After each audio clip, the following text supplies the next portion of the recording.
Ganito naman yung ating 8 sound card idol kapag ginamit natin yung pinaka microphone effects nito. Ito, dumaan yung ating microphone dito sa ating B8 sound card papunta sa ating audio mixer.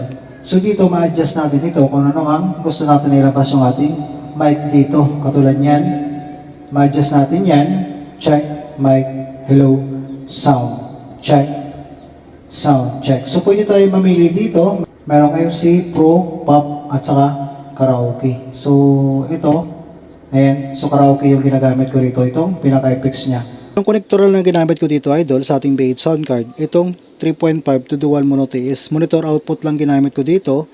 Papunta ito ngayon sa ating mono input. Dito natin siya nag-input. So dito naman sa microphone cord natin, itong ginamit ko lang 3.5 to XLR female. Ito sa ating microphone.